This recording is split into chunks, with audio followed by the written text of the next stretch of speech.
से कम बिहार में आचार्य जी थोड़ी भूमिका बनी है प्रियंका गांधी वाड्रा की, थोड़ी सी भूमिका। वो भूमिका इस नाते, सिर्फ हम ये ऑप्टिक्स वाली बात तो ठीक कही आचार्य जी ने कि वो आएंगी चली जाएंगी, एक थोड़ी भूमिका ऐसे बनी है। अभी तक ये होता था कि वो जिसको लेके राजनीति में आगे आती थी उसको एकदम हाशिए में डाल दिया जाता था। नवजोत सिंह सिद्धू को आप देख सकते हैं, पप्पू यादव की भी वही स्थिति हो गई थी। पप्पू यादव को माना जाता है कि प्रियंका गांधी का समर्थन है, बैकिंग है उनकी, वो भी हम लोगों का भी यही गुनाह रहा, लेकिन हम भी गुनाहगार हैं। लेकिन इस पप्पू यादव को वापस से फिर मेनस्ट्रीम किया गया है। वो भले मजबूरी में हो, लालू यादव ने भी स्वीकार किया, तेजस्वी यादव ने भी स्वीकार किया। उस दिन उनकी कॉन्स्टिट्यूएंसी में थे, जिस दिन भाषण सासाराम में हुआ। सासाराम में जिस दिन शुरू हुई रैली, जिस दिन थी पहली रैली और यात्रा शुरू हुई सासाराम में, जगजीवन राम बाबू, जगजीवन राम का क्षेत्र है, वहां लालू यादव के साथ उनका पैचअप दिखाया गया। फिर पूरा अररिया, सुपौल, मधेपुरा सब जगह हुआ, उनको उनकी वापसी हुई है, मेन स्ट्रीम हुए हैं। उसके बाद प्रियंका गांधी गई हैं, सुपौल से शुरू किया। अब इसमें कितना रोल प्रियंका जी का है और कितना पप्पू जी को लाना मजबूरी, दो ये भी अलग बात है। मजबूरी में ही सही, लेकिन अब मजबूरी में ही सही, लेकिन ये माना जा रहा है कि उनके एक व्यक्ति को एडजस्ट किया गया। अच्छा, मेरा आपसे भी सवाल है, आचार्य जी से भी फिर वही सवाल होगा।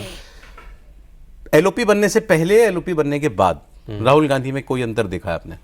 देखिए, मैं पार्लियामेंट्री डेटा में उनकी अटेंडेंस क्या है, क्वेश्चन क्या है, तो उनकी अटेंडेंस वैसे नहीं पूछा सदनों में पहले वहां से शुरू करता हूँ। 10%, 20%, मैक्सिमम हो तो 40% हुआ करती थी। अब वो कम से कम 60-70% उनको सदन में तो आना पड़ता है।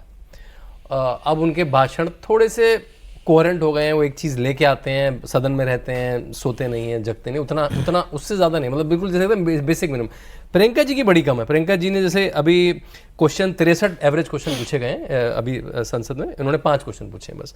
20 एवरेज एमपीज ने डिबेट करी, उन्होंने 7 में, तो उनको करने नहीं दिया जा रहा है, उनकी काबिलियत नहीं है, ये पता नहीं। कुछ लोगों को लगता है राहुल जी लीडर ऑपोजिशन बनने के बाद ज्यादा अग्रेसिव हो गए, आक्रामक हो गए, ऐसा है क्या?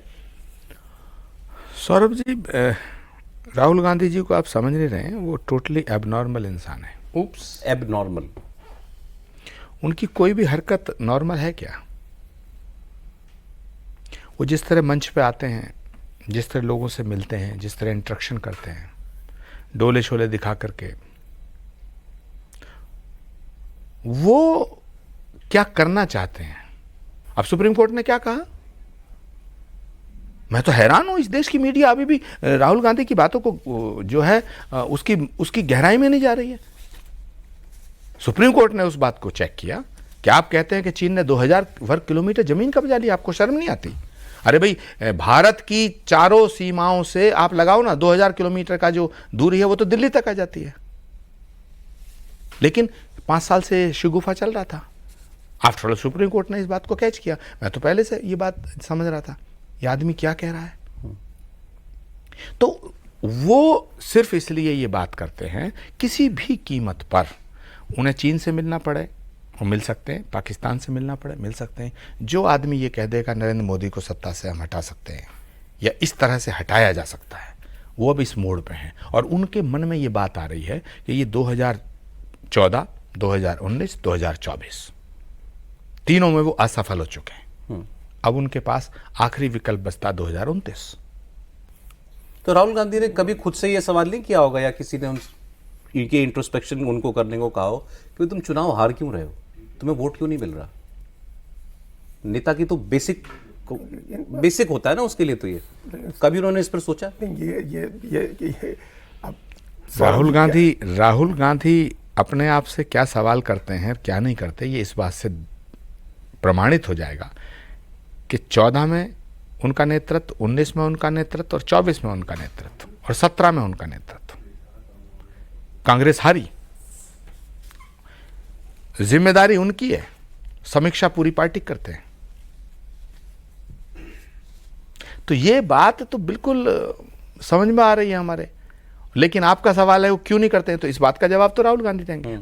और जिसने प्रश्न करा वो तो बाहर हो गया, जिसने भी प्रश्न करा वो बाहर हो गया। इसमें दो एक बातें हैं जल्दी से हम कह दें कि देखिए, ये चुनाव हारना नेता के लिए कोई बड़ी चीज नहीं होती है। चुनाव हारता रहता है नेता, कई बार हारना शुरू होता है तो हारता ही रहता है। भाई भारतीय जनता पार्टी, भारतीय जनसंघ तो जीवन भर हारी, सत्ता में तो आई नहीं। फिर भारतीय जनता पार्टी बनी, बरसों तक हारी, तब सत्ता में आई। अटल बिहारी वाजपेयी कितने चुनाव हारे, उनके नेतृत्व में बीजेपी कितने चुनाव हारी। राम मनोहर लोहिया कितना चुनाव जीता सके, एक बार एमपी रहे सिर्फ। तो कोई नेता कितनी बार जीता, उसके नेतृत्व में पार्टी कितनी बार जीती, इससे नेतृत्व की, ये नेतृत्व के आकलन की कसौटी नहीं है। अनेक नेता मर गए बिना सत्ता में आए हुए। कर्पूरी ठाकुर, जिनको इतिहास याद रखेगा, सिर्फ 2.5 साल मुख्यमंत्री रहे। तो ये नहीं, और नीतीश कुमार 20 साल से हैं, तो हो सकता है कि इतिहास के फुटनोट में चले जाएं लोग जो 20 साल रहे, और जो एक बार जीता वो इतिहास में लिखा जाए। वो इशू नहीं है। चुनाव हारे, इंट्रोस्पेक्शन करना चाहिए उनको, कई कारणों से हारते रहे वो, बहुत सारे चुनाव हारे, उससे उनके लीडरशिप की कसौटी पर हम उनके क्या कसौटी होनी चाहिए? उनका नेतृत्व, उनका जो अभी जो दूसरे सवाल आ रहे हैं ना, उन सवालों पर हम लोग जो विचार कर रहे हैं।